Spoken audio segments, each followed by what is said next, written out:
Hello दोस्तों, हम अपना पहला चैप्टर पढ़ रहे थे द लिविंग वर्ड। इसमें हम फीचर्स ऑफ लिविंग पढ़ रहे थे, जिसमें कि हम ये जान चुके थे कि ग्रोथ हमारा नॉन डिफाइनिंग फीचर क्यों है। अब हम अपने अगले फीचर की तरफ चलेंगे, रिप्रोडक्शन, और जानेंगे ये भी नॉन डिफाइनिंग फीचर क्यों है। सबसे पहले बात करेंगे हम रिप्रोडक्शन के बारे में, क्योंकि ये भी एक लिविंग का फीचर है।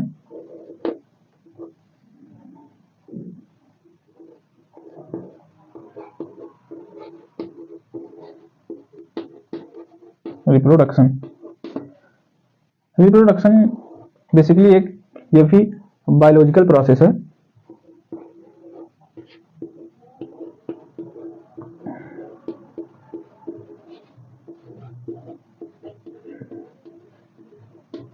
बायोलॉजिकल प्रोसेस है।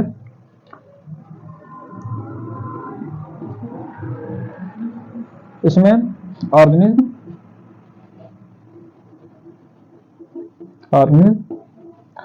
रिप्रोड्यूस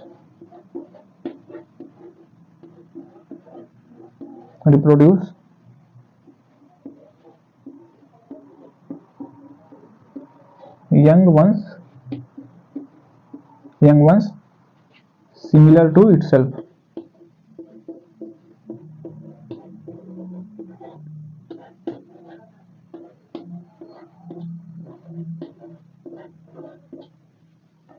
रिप्रोडक्शन एक बायोलॉजिकल प्रोसेस है जिसमें organism reproduce young ones similar to itself, मतलब अपने जैसा ही संतान पैदा करता है।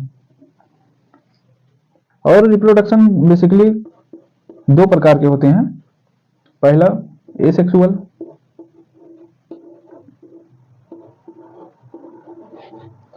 और दूसरा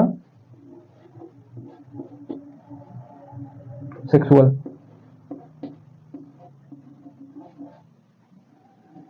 जो एसेक्सुअल होता है वो लोअर ऑर्गेनिज्म में पाया जाता है। जो एसेक्सुअल रिप्रोडक्शन होता है वो लोअर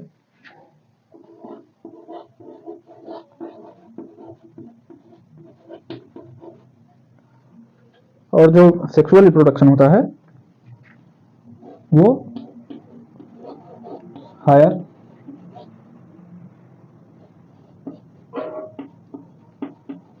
एनिमल्स एंड प्लांट्स। जो सेक्सुअल रिप्रोडक्शन होता है वो हायर एनिमल्स एंड प्लांट्स में पाया जाता है। अब लोअर ऑर्गेनिज्म जैसे हाइड्रा,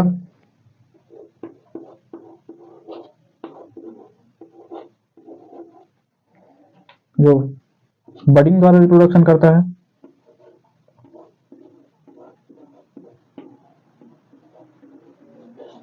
उसके बाद एल्गी,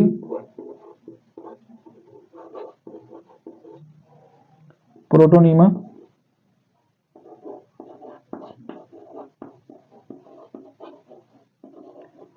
एल्गी प्रोटोनीमा फ्रेगमेंटेशन द्वारा रिप्रोडक्शन करता है।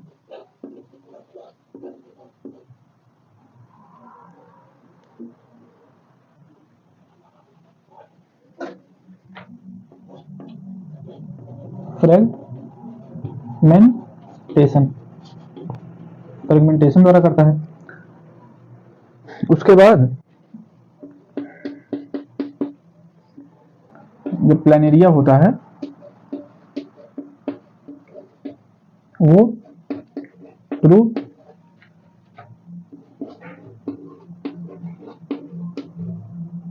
रीजनरेशन शो करता है, उसके द्वारा होता है। इन सम हायर ऑर्गेनिज्म, कुछ हायर ऑर्गेनिज्म जैसे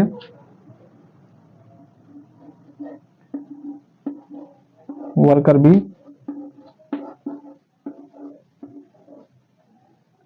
इनफर्टाइल कपल,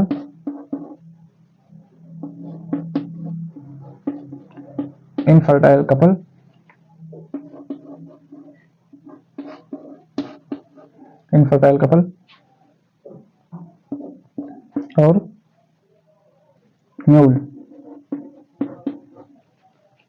इन तीनों में रिप्रोडक्शन नहीं पाया जाता, या कह सकते हैं do not reproduce, do not reproduce. अब हमने देखा कि रिप्रोडक्शन एक बायोलॉजिकल प्रोसेस है जिसमें ऑर्गेनिज्म रिप्रोड्यूस यंग वंस, उसके बाद फिर सेक्सुअल रिप्रोडक्शन में हायर एनिमल्स और प्लांट्स में होता है। लेकिन हम देख रहे हैं कि सम हायर ऑर्गेनिज्म जैसे वर्कर बी, इनफर्टाइल कपल और म्यूल, इन तीनों में रिप्रोडक्शन नहीं होता है। तो इसका मतलब हम कह सकते हैं कि रिप्रोडक्शन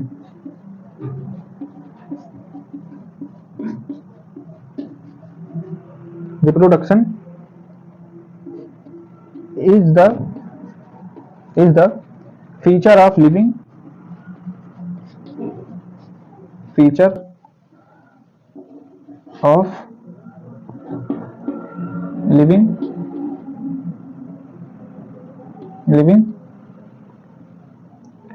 but not defining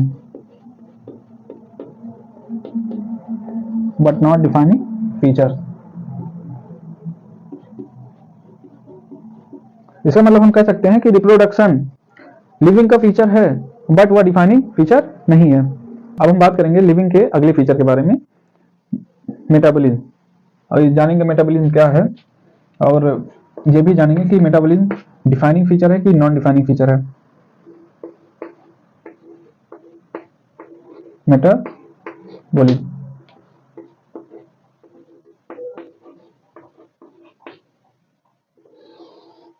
हम सब जानते हैं कि जो लिविंग ऑर्गेनिज्म की बॉडी है वो केमिकल से मिलकर बनी होती है।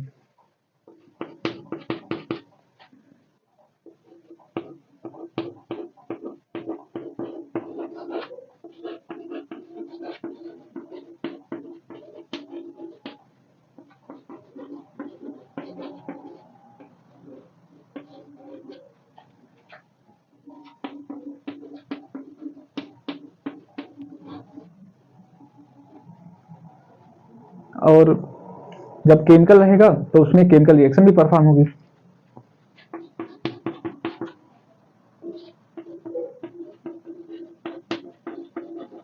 Chemical reaction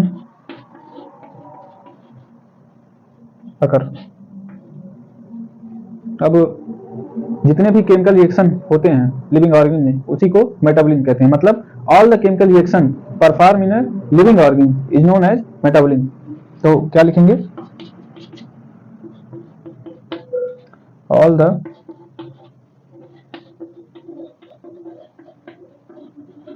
chemical reaction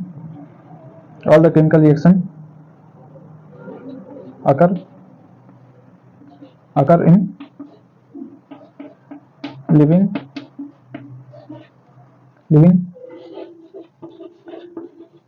organism is known as metabolism।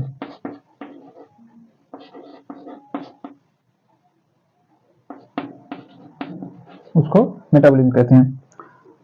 उसके बाद फिर जैसे कोई केमिकल रिएक्शन है वह बिना एंजाइम के आगे नहीं बढ़ता है, उसी प्रकार जो मेटाबॉलिक रिएक्शन है वो भी एंजाइम के द्वारा कैटेलाइज किया जाता है।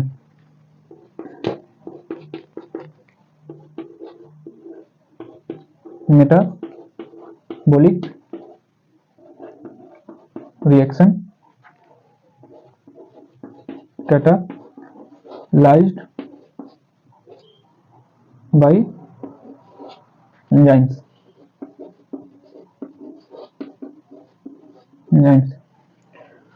उसके बाद फिर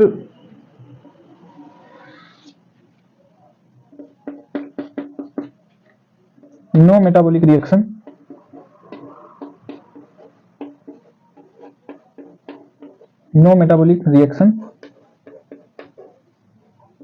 अकर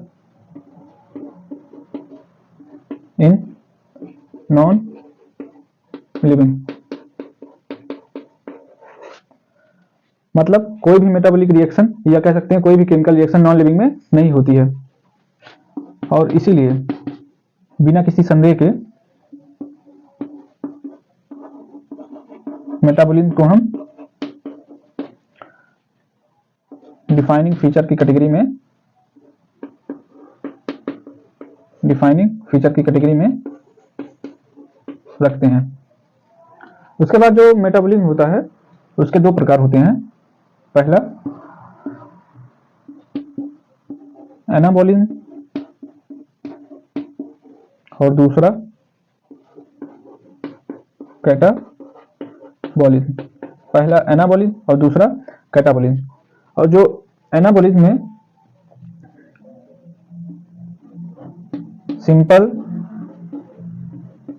सिंपल मॉलिक्यूल होते हैं वो कॉम्प्लेक्स मॉलिक्यूल में कन्वर्ट होते हैं। और कैटाबॉलिज्म में जो कॉम्प्लेक्स मॉलिक्यूल होते हैं वो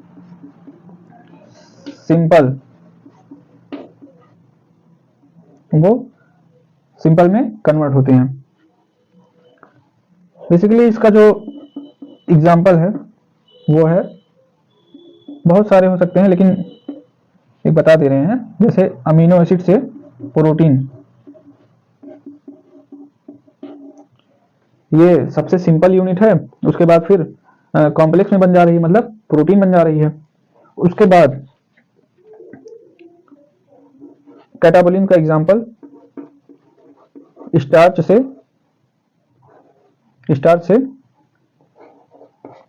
ग्लूकोज का बनना, इसी को हम कैटाबॉलिज्म कहते हैं। मेटाबॉलिज्म के बेसिकली दो प्रकार होते हैं, एक एनाबॉलिज्म, दूसरा कैटाबॉलिज्म। एनाबॉलिज्म में सिंपल मॉलिक्यूल से कॉम्प्लेक्स मॉलिक्यूल में कन्वर्ट होता है। उसके बाद फिर कैटाबॉलिज्म में कॉम्प्लेक्स मॉलिक्यूल से सिंपलर वन में, मतलब सिंपलेस्ट मॉलिक्यूल में कन्वर्ट होता है। जो एनाबॉलिज्म का एग्जांपल है वो अमीनो एसिड से प्रोटीन का बनना। उसके बाद फिर जो कैटाबॉलिज्म का एग्जांपल है वो स्टार्च से ग्लूकोज में। स्टार्च मतलब कॉम्प्लेक्स फॉर्म है और ग्लूकोज मतलब सबसे सिंपलर कह सकते हैं फॉर्म है। अब हम बात करेंगे टेस्ट ट्यूब में होने वाली रिएक्शन की। जो टेस्ट ट्यूब में मेटाबॉलिक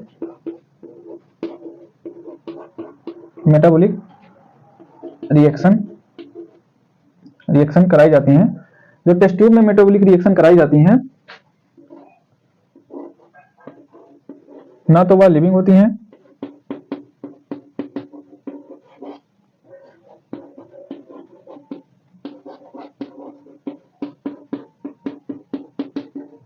ना तो वह नॉन लिविंग होती हैं। उसके बाद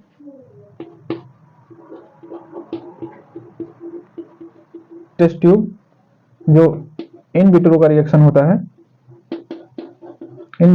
होता है, उसकी रिएक्शन जो होती हैं वो लिविंग होती हैं।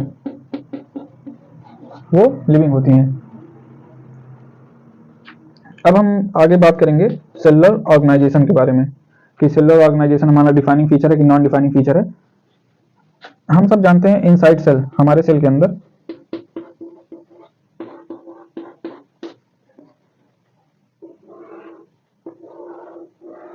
मेटाबॉलिक रिएक्शंस होते रहते हैं। हमारे सेल के अंदर मेटाबॉलिक रिएक्शंस होते रहते हैं, वो भी एंजाइम के प्रेजेंस में, ए से बी। और जो मेटाबॉलिक रिएक्शन हमने देखा वो डिफाइनिंग फीचर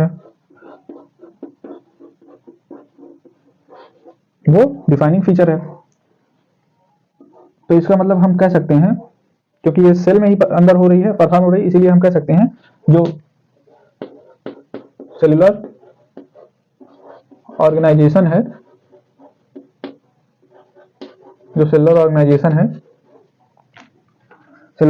है, ये भी डिफाइनिंग फीचर लिविंग का है। धन्यवाद। आज इस चैप्टर को बस यहीं तक रखेंगे। उसके बाद नेक्स्ट लेक्चर में हम कॉन्शियसनेस की बात करेंगे और फिर धीरे धीरे इस चैप्टर को हम कंप्लीट करेंगे।